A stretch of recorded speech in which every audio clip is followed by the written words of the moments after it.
Hello बच्चों, तो कैसे हो आप लोग। Welcome to our amazing platform nursing mentorship by Ritu ma'am.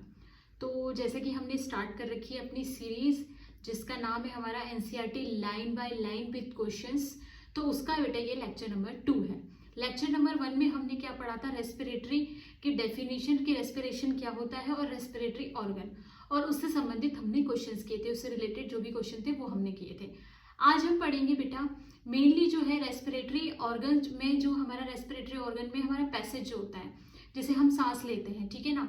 तो हमारा जो पैसेज है, हम किधर से कैसे सांस लेते हैं, पहले नॉस्ट्रिल्स आता है, ठीक है। उसके बाद जो लंग्स है उसकी स्ट्रक्चर पढ़ेंगे, ठीक है ना। तो वो सारी चीजें हम इस वाले लेक्चर में कंप्लीट करने वाले हैं। वही हमारा पैटर्न है NCERT line by line with question. तो स्टार्ट करते हैं। तो ये सब तो आप लास्ट क्लास में पढ़ चुके हैं, ठीक है। सब चीजें आपने पढ़ ली है। रेस्पिरेटरी ऑर्गन्स कौन से, और मतलब कौन सा जीव है या कौन सा ऑर्गेनिज्म है जिसके पास कौन से मतलब रेस्पिरेटरी ऑर्गन्स होते हैं। अब हम देखते हैं आगे की बात, जो कि है ह्यूमन रेस्पिरेटरी सिस्टम। स्पेसिफिकली हम ह्यूमंस के बारे में पढ़ने वाले हैं, ह्यूमन रेस्पिरेटरी सिस्टम के बारे में पढ़ने वाले हैं।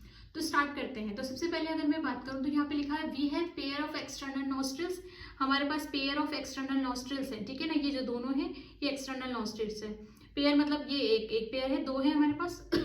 Opening out above the upper lip, ठीक है। Opening out above the upper lip के उधर यहाँ पे ओपनिंग हो रही है इसकी, आप देख सकते हो, क्लियरली विजिबल है। It leads to nasal chamber, ठीक है। नॉस्ट्रल्स के बाद ये कहाँ पे जाता है, यहाँ पे जो है हमारा नेजल चैम्बर है, ठीक है। ओपन्स इनटू द फेरिंग्स, ठीक है। कहाँ पे जाता है, फेरिंग्स की। अगर मैं बात करूँ फेरिंग्स की, तो फेरिंग्स के बारे में हमें क्या बताया बेटा, ये डाइजेस्टिव सिस्टम और रेस्पिरेटरी सिस्टम दोनों का पार्ट है, लेकिन प्राइमरली ये जो है रेस्पिरेटरी सिस्टम में वर्क करता है, ठीक है ना। तो फेरिंग्स पे जाता है सबसे पहले nostrils, external nostrils, nasal chamber, फिर फेरिंग्स पे गया। ए portion of which is the common passage for food and air, ठीक है। फूड और एयर का फेरिंग्स जो होता है कॉमन पैसेज होता है। पूछा जाता है क्वेश्चन, वन वर्ड में हमें आंसर देना है। The pharynx open through the larynx. अब ये जो फेरिंग्स है ये किसमें लैरिंग्स किसमें ओपन होता है, लैरिंग्स, जो हमारी वॉइस बॉक्स है जिससे हम बोल रहे हैं, तो वो लैरिंग्स में ओपन होता है, और लैरिंग्स से जाके जो है ये ट्रैकिया में जाता है, ठीक है ना। ट्रैकिया में ओपन होता है, ठीक है। उसके बाद ये ट्रैकिया में ओपन होता है, ठीक है। उसके बाद लैरिंग्स की अगर मैं बात करूं, यहाँ पे ट्रैकिया में ओपन होता है। तो हमारे यहाँ पे अब हम दो क्वेश्चन पढ़ लेते हैं, ठीक है। अब हम दो क्वेश्चन पढ़ लेते हैं। The correct sequence of parts of respiratory tract. तो सबसे पहला ऑप्शन है हमारा external nostril, nasal chambers, लैरिंग्स, pharynx, trachea. External nostrils, nasal chamber, pharynx, trachea. पहले ट्रैकिया में नहीं जाता, ये ऑप्शन गलत। External nostrils, nasal chambers, pharynx, larynx और ट्रैकिया, ठीक है। उसके बाद अगर मैं बात करूं external nostril, nasal chambers, लैरिंग्स, trachea, pharynx, तो ये वाला ऑप्शन हमारा गलत है। अब यहाँ पे फर्स्ट और ए और सी में देखो, तो एक्सटर्नल नॉस्ट्रिल के बाद नेजल चैम्बर है, नेजल चैम्बर के बाद क्या है, फेरिंग्स है, ना कि लैरिंग्स, तो ये भी हमारा ऑप्शन गलत है। External nostril, nasal chamber, pharynx, larynx और फिर trachea. So the correct answer for this question is option number C, clearly visible है। The next question is list the structure in the sequential order of the human respiratory system up to trachea। 12th board का जो मतलब 11th board का जो बच्चे exam दे रहे होंगे तो वो लिख सकते हैं इसको। क्या लिख सकते हैं, सबसे पहले एक्सटर्नल नॉस्ट्रिल है, ठीक है। सबसे पहले एक्सटर्नल नॉस्ट्रिल, एक्सटर्नल नॉस्ट्रिल्स, ठीक है। एक्सटर्नल नॉस्ट्रिल्स के बाद क्या, ये किसमें ओपन होता है, नेजल चैम्बर, नेजल चैम्बर, ठीक है। उसके बाद ये कहाँ जाता है, ये जाता है फेरिंग्स, फेरिंग्स, ठीक है, लैरिंग्स, लैरिंग्स, और ये फिर कहाँ पे ओपन होता है बेटा, ट्रैकिया। कहाँ पे ओपन होता है, ट्रैकिया में। तो ये पूरा सीक्वेंस होता है। द नेक्स्ट पार्ट इज लैरिंग्स की अगर मैं बात करूं तो लैरिंग्स हमारा वॉइस बॉक्स है बेटा, जो हम बोलते हैं। तो लैरिंग्स एक कैसे स्ट्रक्चर है जो कि पूछा जाता है, तो लैरिंग्स इज ए कार्टिलेजिनस बॉक्स। कैसी बॉक्स है बेटा, लैरिंग्स एक कार्टिलेजिनस बॉक्स है which help in sound production. किसमें हेल्प कर रहा है, साउंड प्रोडक्शन। हम जो बोल रहे हैं ना वो लैरिंग्स की वजह से ही बोल रहे हैं। Has called the sound box, बहुत बार क्वेश्चन होता है। तो लैरिंग्स is structure made up of cartilage. किससे बना होता है बेटा, कार्टिलेज से बना होता है, और हेल्प्स इन बोलने के लिए, तो साउंड में ये हेल्प करता है, इसीलिए हम इसको क्या बोलते हैं, साउंड बॉक्स बोलते हैं। देन उसके बाद क्या होता है बेटा, उसके बाद क्या होता है, ड्यूरिंग स्वलोइंग। अब आपने क्या किया, ड्यूरिंग स्वलोइंग मतलब निगलने के समय। तो during swallowing glottis can be covered by, जो ग्लोटिस संरचना होती है, जब आपने स्वेल किया, अभी हम स्ट्रक्चर में भी देखेंगे, तो आपने स्वेल किया तो glottis can be covered bye. Glottis जो होता है वो किससे कवर्ड होता है, थिन इलास्टिक कार्टिलेजिनस फ्लैप, जिसको हम बोलते हैं एपिग्लोटिस। ग्लोटिस के ऊपर एक फ्लैप होती है, उसको एपिग्लोटिस बोलते हैं, to prevent the entry of food into the larynx, ताकि हमें देखते हो ना अगर दोनों का पैसेज एक ही है तो फूड जो है वो लैरिंग्स तक ना जाए, उसके लिए ये एपिग्लोटिस प्रिवेंट करता है। तो which of the following is a thin cartilaginous flap like structure, तो thin elastic cartilaginous flap like epiglottis, ठीक है ना, structure is epiglottis not glottis, ठीक है, एपिग्लोटिस, लैरिंग्स भी नहीं है और ट्रैकिया भी नहीं है। So the correct answer here is option number B, ठीक है। क्लियर हो जा रहा होगा आपका क्लास की हमने पढ़ा, ये थ्योरी पढ़ी और उसका क्वेश्चन कर लिया, ठीक है। क्योंकि हमने अपने क्लासरूम से आप जहां से भी रेफर करते हो पढ़ रहे होंगे, अभी तक आपने जो भी पढ़ा होगा तो हम आप लोगों ने डिटेल में वहां पे स्टडी की होगी। तो यहाँ पे हम सुपरफिशियली सिर्फ आपकी जो हमें जो क्वेश्चन कैसे अटेम्प्ट करना है, क्वेश्चन कैसे बनते हैं, उसको अप्रोच कर रहे हैं एनसीईआरटी लाइन बाय लाइन से, ठीक है ना। मैं बहुत डिटेल में नहीं जा रही हूँ, पूरे स्ट्रक्चर बना के नहीं जा रही हूँ, हम एकदम जो है एक सीरीज जो है एकदम एनसीईआरटी लाइन बाय लाइन उसको पढ़ेंगे और क्वेश्चन सॉल्व करेंगे, ठीक है बेटा। अब अगर मैं बात करूँ तो ट्रैकिया की बात की है यहाँ पे, ठीक है। नेजल नॉस्ट्रल्स, नेजल चैम्बर, उसके बाद फेरिंग्स, लैरिंग्स, अब है ट्रैकिया। तो ट्रैकिया की अगर मैं बात करूँ तो कैसी स्ट्रक्चर है ये, स्ट्रेट ट्यूब लाइक स्ट्रक्चर है, tube extending up to the mid thoracic cavity which divide at the level of fifth thoracic vertebra, ठीक है। फिफ्थ थोरेसिक वर्टेब्रा पे कई बार क्वेश्चन आता है ये डिवाइड होती है, ठीक है ना, into right and left primary bronchi. Trachea जो है फिफ्थ वाली जगह पे डिवाइड होती है right and left primary bronchi के, ठीक है, ईच ब्रोंकाई।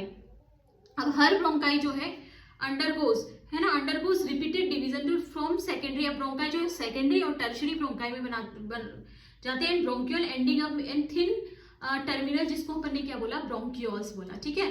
तो यहाँ पे जो हमारा क्वेश्चन है, the right and left primary bronchi originated from, तो कहाँ से trachea eight the level of fifth thoracic vertebrae, तो बिल्कुल सही बात है बेटा, ट्रैकिया फिफ्थ सर्वाइकल वर्टिब्री पे नहीं हुआ है, लैरिंग्स पे नहीं हुआ है, सेकेंडरी ब्रोंकाई पे नहीं हुआ है। तो हमारे यहाँ पे जो करेक्ट आंसर है वो है ऑप्शन नंबर ए। ऐसे ही क्वेश्चन आते हैं बेटा नीट में या किसी भी कॉम्पिटेटिव, नर्सिंग में, कोई भी कॉम्पिटेटिव एग्जाम दो ना आपने एंट्रेंस, तो उसमें ऐसे ही क्वेश्चन आते हैं एनसीईआरटी के लाइन बाय लाइन, ईजी होते हैं, ठीक है ना। तो बस आपको समझने की देर है कि कहाँ से आया है। अब the correct sequence of parts of bronchi, तो सबसे पहले क्या होगा, प्राइमरी होगा, फिर सेकेंडरी होगा, फिर टर्शरी होगा, ठीक है। टर्शरी या टर्मिनल, टर्शरी पहले नहीं, सेकेंडरी पहले नहीं, तो यहाँ पे जो है हमारा करेक्ट आंसर है ऑप्शन नंबर डी।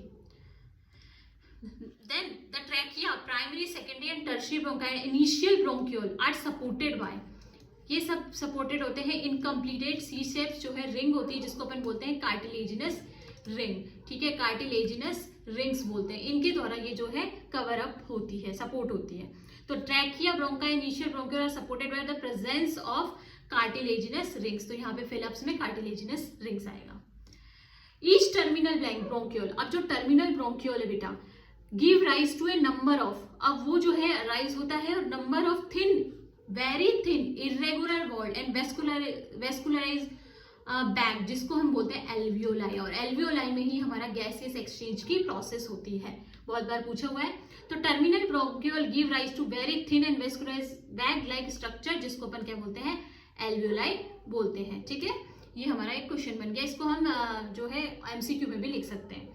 अब हम आगे की बात करते हैं, तो आगे जो है हमारे पास टू लंग्स होते हैं which are covered by a double layered pleura. Lungs, two lungs होते हैं, ठीक है, टू लंग्स होते हैं जो किसके थ्रू कवर होते हैं, प्लूरा के थ्रू कवर होते हैं, ठीक है। टू लंग्स होते हैं जो कि प्लूरा के थ्रू कवर होते हैं, ठीक है ना, पूरा हम डायग्राम नहीं बताएंगे, ठीक है, प्लूरा की तरफ जो है कवर होते हैं। अब इनमें जो है एक फ्लूइड होता है जिसको अपन बोलते हैं, प्लूरा वर्ड जो है हमेशा बेटा लंग्स के लिए यूज होता है, और उसमें जो फ्लूइड होता है उसको अपन बोलते हैं pleural fluid. It reduce friction on the lung surface, इसने क्या किया, जो लंग की सरफेस है उस पर फ्रिक्शन को कम करा है। द आउटर प्लूरल मेम्ब्रेन, अब यहाँ पे ये क्वेश्चन बनता है बेटा, the outer pleural membrane is in close contact with the thoracic lining, जो आउटर है वो थोरेसिक लाइनिंग से क्लोज कॉन्टेक्ट में होती है, वेयर जो इनर प्लूरल मेम्ब्रेन इन, जो इनर वाली होती है वो लंग की सरफेस पे होती है, ठीक है ना। बाहर वाली जो है वो कहाँ पे है, थोरेसिक लाइन, और जो अंदर वाली है वो लंग की सरफेस पे होती है। तो statement first, lungs are covered by pleural और प्लूरल मेम्ब्रेन्स, प्लूरा और प्लूरल मेम्ब्रेन्स, तो lungs are covered by double layered pleura with pleural fluid, तो मेम्ब्रेन ही बिल्कुल सही है। Pleural fluid enhance friction on lung surface, तो यहाँ पे it reduce friction not enhance, तो रिड्यूस फ्रिक्शन, तो ये वाली बात गलत है। तो स्टेटमेंट बोथ आर करेक्ट नहीं, only statement first is correct. Next है हमारा, which of the following statement accurately describes the covering of the lungs, तो lungs are covered by a single layer pleural membrane, तो single layer से तो नहीं है। Lungs are enclose by a triple layer, no बेटा। Lungs are surrounded by a double layer pleural membrane, yes बेटा, this is the correct answer, option number C. Next is the part starting, जो हमारा part starting होता है with external nostril, external nostril से up to the terminal bronchioles, external nostril से जो terminal bronchiole तक का पार्ट है constitute the conducting part. Question होता है बेटा, डायरेक्ट क्वेश्चन आता है व्हाट इज कंडक्टिंग पार्ट और जो है आगे एक्सचेंज पार्ट। तो कंडक्टिंग पार्ट की अगर मैं बात करूं तो कहां से आया, nostrils up to the terminal bronchiole, nostril से टर्मिनल ब्रोंक्यूल तक का पार्ट कंडक्टिंग पार्ट, ठीक है। Constitute the conduct where the alveoli and their ducts from respiratory, ठीक है। एल्वियोलाई और उसकी डक्ट्स फॉर रेस्पिरेटरी वो एक्सचेंज पार्ट बनाती है रेस्पिरेटरी सिस्टम का। तो हमारे स्टेटमेंट 1 में the part starting with the external nostril up to the terminal bronchiole constitute the conducting part, बिल्कुल सही बात है। Alveoli and their duct from the respiratory or exchange part of the respiratory system, yes बेटा, ये बात भी सही है। तो both statements are correct. Next the conducting part, अब इन दोनों का काम क्या है, कंडक्टिंग पार्ट का क्या काम है और जो आपका एक्सचेंज पार्ट है उसका क्या काम है। तो the conducting part transport the atmospheric air to the alveoli, atmosphere मतलब बाहर जो भी सराउंडिंग एयर है उसको एल्वियोलाई में ट्रांसफर कर रही है, ट्रांसपोर्ट कर रही है। Clear is from foreign particle, जो भी फॉरेन पार्टिकल आ रहे हैं उससे क्लियर करने के लिए। And also bring the air to body temperature, ठीक है। क्या क्या किया इसने, conducting part transport the atmospheric air to the alveoli, clear its from foreign particle, humidify and also brings the air to body temperature. तो function of conducting part of respiratory include transport the atmospheric air to the alveoli, clearing the air from foreign particles like dust, humidification of air, yes, air to bringing air to the providing site for exchange of O2 and CO2, नहीं बेटा। except fifth, ठीक है, except fifth जो है सारा सही है, except fifth सही है, ठीक है। Next is the conducting part, अब कंडक्टिंग पार्ट इससे देखो PYQ आया हुआ है 2022 में, ठीक है। तो conducting part transport the atmospheric air to alveoli, ठीक है, सॉरी बेटा, and covers it from foreign particle, humidifies and also bring the air to body temperature, हमने पढ़ा। Exchange part is the site of actual diffusion of O2 and CO2 between blood and atmosphere pressure. Exchange part जो है site है of actual diffusion जो होता है O2 and CO2 का, वो यहाँ पे होता है। तो which of the following is not the function of conducting part of respiratory system, respiratory system के कंडक्टिंग पार्ट का जो फंक्शन नहीं है, provide surface for diffusion of O2 and CO2, तो यही फंक्शन नहीं है बेटा, PYQ है, याद रखना है, ठीक है। नेक्स्ट अब लंग्स की बात कर रहे हैं, तो लंग्स कहाँ पे होते हैं, तो lungs are situated in the thoracic chamber, thoracic chamber हमारा ये वाला हुआ, विच इज एनाटोमिकली कैसा है, एयर टाइट चैम्बर है, ठीक है। The thoracic chamber is form, अब यहाँ पे बेटा ये यहाँ से बहुत क्वेश्चन बनते हैं, यहाँ पे आपके MCQ भी बन सकते हैं, यहाँ आपके मैच द कॉलम भी बनते हैं, यहाँ आपके बड़े क्वेश्चन भी बनते हैं अगर आप सब्जेक्टिव देते हो तो thoracic chamber is form by dorsally, अब इसको हम ऐसे लिख देते हैं, डॉर्सली किससे बना होता है, dorsally by the vertebral column, dorsally किससे, वर्टिब्रल कॉलम DV, ठीक है। डॉर्सली DV हो गया, DV करवाते हैं डॉक्यूमेंट में वैसे ही DV हो गया, मतलब डॉर्सली वर्टिब्रल कॉलम। वेंट्रली वो है स्टर्नम, VS जो वीडियो सॉल्यूशंस होते हैं हमारे, तो वेंट्रली कैसा हो गया, वेंट्रली हो गया स्टर्नम, ये याद करने की टेक्निक है स्टर्नम, ठीक है। लैटरली LR, ठीक है, लैटरली रिब्स, लैटरली कैसा रिब्स, ठीक है।